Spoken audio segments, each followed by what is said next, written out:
नमस्कार, मैं विनोद विप्लव। Great legend channel में आपका स्वागत है।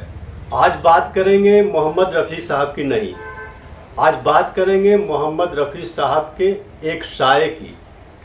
जी हाँ, एक साया जो हमेशा रफ़ी साहब के साथ रहता था, सुबह शाम रात में। रफ़ी साहब के सुख दुख में हमेशा साथ रहने वाले उस साये का नाम था ज़हीर बारी। ज़हीर बारी के बारे में बहुत कम चर्चा होती है। जब भी चर्चा होती है तो रफ़ी साहब के और भी संगीतकारों के बारे में कि रफ़ी साहब के साथ किस संगीतकार का क्या रिश्ता था, किसने किस तरह से किन संगीतकार के साथ रफ़ी साहब ने क्या गीत गाए, आदि आदि चर्चा होती है। लेकिन ज़हीर बारी जो कि उनके साथ सुबह 7 बजे से ही लगे रहते थे रात तक, और जहाँ भी रफ़ी साहब जाते थे वहाँ ज़हीर बारी का रहना अनिवार्य तौर पर होता था। मतलब एक उसी तरह का रिश्ता था दोनों में, जैसे धूप और छाए में रिश्ता होता है। मतलब अगर ज़हीर बारी जहाँ रफ़ी साहब है वहाँ ज़हीर बारी का होना निश्चित है। ज़हीर बारी वैसे तो रिश्ते में साले लगते थे, लेकिन रफ़ी साहब का पूरा कामकाज ज़हीर बारी ही देखते थे। किस गाने की कब रिकॉर्डिंग है, किसको क्या डेट देनी है, किस संगीतकार के साथ क्या डील करनी है, कितने उनसे पेमेंट लेना है नहीं लेना है, आदि आदि ज़्यादातर निर्णय जो है ज़हीर बारी ही लेते थे। रफ़ी साहब से पूछते भी थे जब कोई ऐसी दिक्कत होती थी। ज़हीर बारी 1950 से लगातार रफ़ी साहब के साथ तब तक रहे जब तक रफ़ी साहब जिंदा थे। और यह देखिए कि एक साये और देह में क्या संबंध होता है, ये दोनों के बीच के जो रिश्ते थे। मतलब जब रफ़ी साहब ने अंतिम सांस ली, उसके 1 साल के बाद 49 साल की अवस्था में ज़हीर बारी का हार्ट अटैक से निधन हो गया। मतलब रफ़ी साहब के जाने के बाद उनका जीवन जो है बिल्कुल निरर्थक हो गया।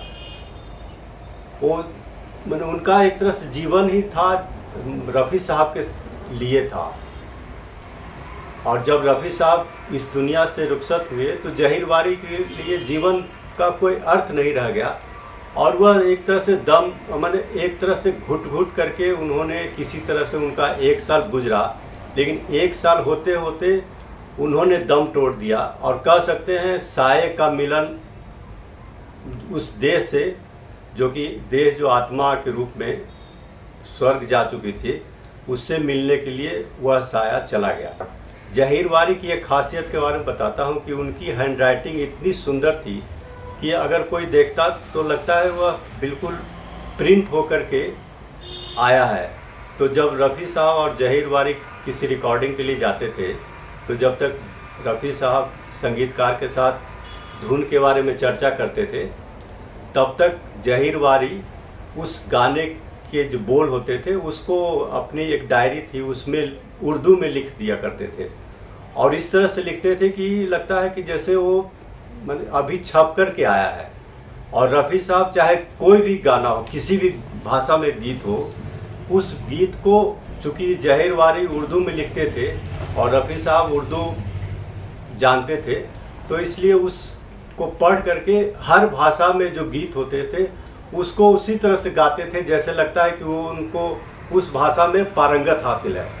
तो कह सकते हैं कि रफ़ी साहब की जो कामयाबी थी, हालांकि रफ़ी साहब की कामयाबी में उनकी जो गायकी की क्षमता थी, उनको जो गॉड गिफ्टेड जो आवाज़ मिली थी, उसका ही योगदान था। उसी की बदौलत रफ़ी साहब उतना आगे पहुँचे, नहीं तो सेक्रेटरी के बल पे कोई इतना आगे नहीं पहुँच सकता है। लेकिन हाँ, एक योगदान मतलब उनकी जो गायकी थी उसमें एक योगदान था कि उसको आसान बनाने का काम, कि रफ़ी साहब को और किसी चीज़ के बारे में कोई सोचने की ज़रूरत नहीं थी कि इसका पेमेंट मिलेगा नहीं मिलेगा।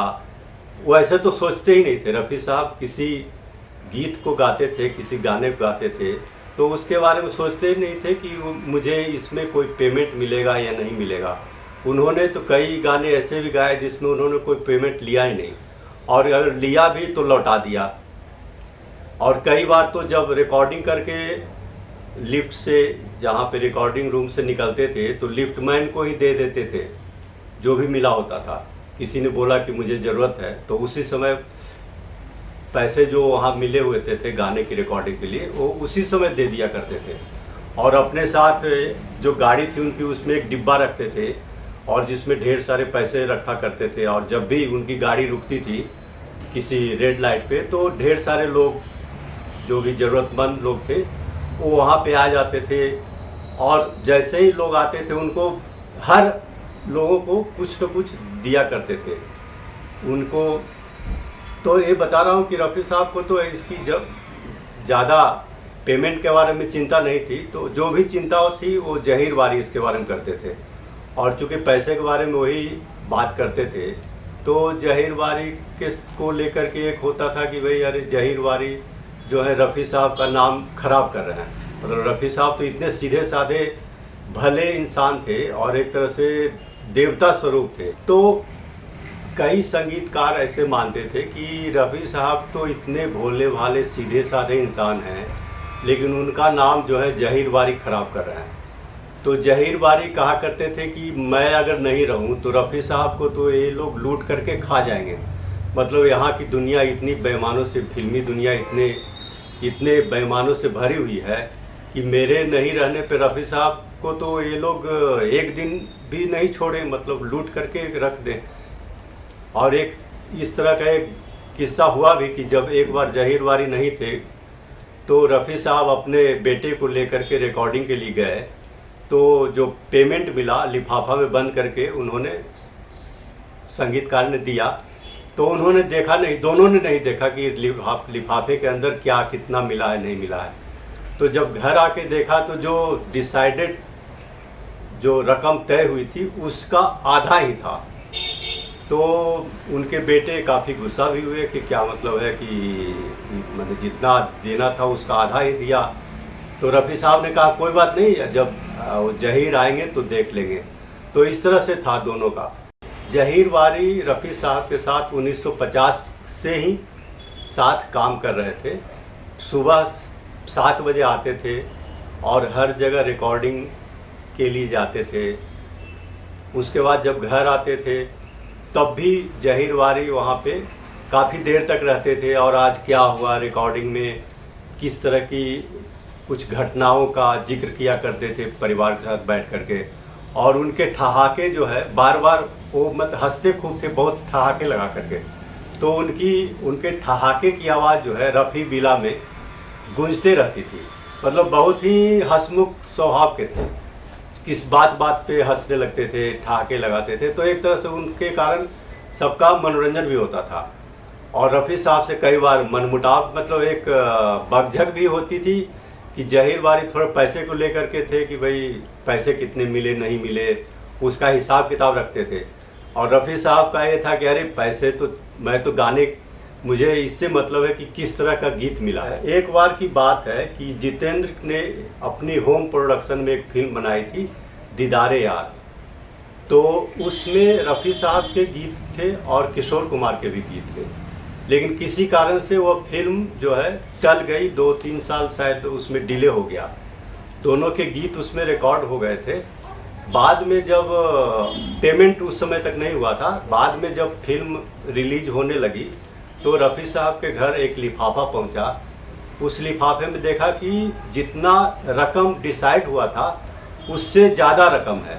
तो रफ़ी साहब ने उल्टा, मतलब ये सोचे कि कोई आदमी अगर ज़्यादा रकम है तो खुश होता है कि मुझे ज़्यादा रकम मिली है। रफ़ी साहब फ़ोन करके उस जितेंद्र को बोले कि यार तुम्हें पैसे की ज़्यादा पैसे हो गए हैं क्या, मतलब जो जितना बात हुई थी उससे ज़्यादा क्यों दे दिए।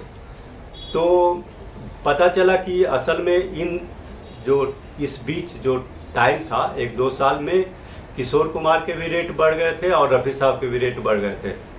तो जितेंद्र ने उस हिसाब से पैसे बढ़ा करके दिए थे, क्योंकि किशोर कुमार ने कहा था कि मुझे जो आज का रेट है, मतलब जो अभी का रेट है उसके हिसाब से पेमेंट चाहिए।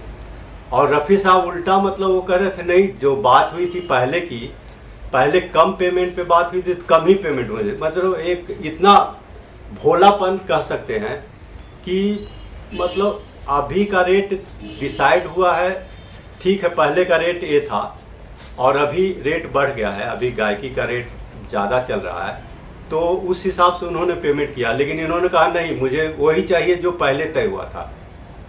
तो जहीर वारी इस पर थोड़ा सा अड़ भी गए कि क्या रफ़ी साहब, मतलब एक क्या इस तरह से होता है क्या है, जो आपका रेट है, सबको पता है कि आपके रेट और किशोर कुमार दोनों के रेट बढ़ गए हैं, तो उस हिसाब से उन्होंने दिया। तो रफ़ी साहब उसको डांटने, उनको जहीर वारी को डांटने लगे कि क्या तुम मेरा नाम खराब करोगे, तुम जो ज़्यादा जो पैसे आए हैं उसको लौटा के आओ। उन्होंने उसी समय भेजा लौटाने के लिए उस पैसे को।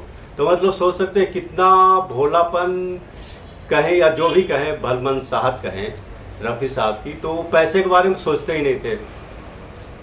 और जहीर वारी चूँकि हिसाब किताब रखते थे, तो जाहिर है संगीतकारों को लगता था कि यार अगर ये नहीं रहते तो रफ़ी साहब को तो हम ऐसे ही मुफ्त में ही गवा लेते, और वो कई बार मुफ्त में गा भी देते थे। एक बार की बात है कि फिल्म हाथी मेरे साथी में एक रफ़ी साहब का गाना रिकॉर्ड हुआ था, नफ़रत की दुनिया को। और असल में उस फिल्म में सभी गाने किशोर कुमार ने गाए थे, जो मेल वर्जन के गाने थे किशोर कुमार ने गाए थे। लेकिन एक गाना पे किशोर कुमार आकर के अटक गए, नफ़रत की दुनिया को, क्योंकि इसमें इतना उतार चढ़ाव था गाने में कि किशोर कुमार ने खुद ही, मतलब इतने बड़े गायक होने के बाद भी उन्होंने खुद सुझाव दिया कि इस गाने को आप अगर रफ़ी साहब से गवाएं तो उससे अच्छा कोई भी बात नहीं हो सकती है।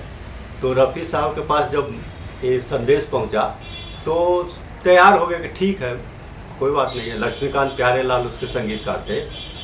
तो जहीर वारी ने कहा कि साहब आप उस फिल्म के लिए आप गाने गाएंगे जिसमें आपको सेकंड चॉइस रखा गया, मतलब फर्स्ट चॉइस तो किशोर कुमार थे, और आपको उस फिल्म में गाने में कोई दिक्कत नहीं होगी। तो रफ़ी साहब डांटने लगे उसको कि यार तुम, मतलब मुझे तो केवल गाने से मतलब है, उसमें किसको फर्स्ट चॉइस रखा, किसको सेकंड रखा, नहीं रखा, मुझे इस तरह के पॉलिटिक्स से कोई मतलब नहीं है। अंदर क्या बात हुई, मुझे ये है कि मुझे अच्छा गाना गाना है, तो मुझे तो गाने से मतलब है, और आप जो है बिना कुछ सोचे समझे इसका डेट दे दीजिए। तो इस तरह से थे। तो ये बता रहा हूँ कि जहीर वारी एक तरह से उनका एक जो दुनियादारी थी उसको झेलते भी थे, और रफ़ी साहब को इन सब चीज़ों से बचा करके रखते थे, और दोनों में इस तरह का रिश्ता हो गया था, इस तरह का विश्वास पैदा हो गया था कि एक के बिना दूसरे का काम नहीं चलता था। और जब रफ़ी साहब का निधन हुआ तो फूट फूट करके रो रहे थे बेचारे। और जब 1 साल के बाद रफ़ी साहब के निधन होने के मुश्किल से 1 साल के बाद 49 साल की अवस्था में जहीर वारी का निधन हो गया हार्ट अटैक से। तो यह थी रफ़ी साहब के साये की कहानी। आगे और भी वीडियो रफ़ी साहब से जुड़ा हुआ और अन्य फिल्मी हस्तियों से जुड़े हुए अनसुने किस्से जो आपने नहीं सुने होंगे, उन सब को आपके सामने पेश करूंगा। आपका अगर कोई सुझाव हो, कोई आपने कुछ आप चाहते हैं कि किसी और विषय पर वीडियो बनाया जाए, तो आप कमेंट बॉक्स में ज़रूर लिखें। हमें आपके कमेंट का हमेशा इंतजार रहता है। धन्यवाद। हम अगले वीडियो में फिर मिलेंगे।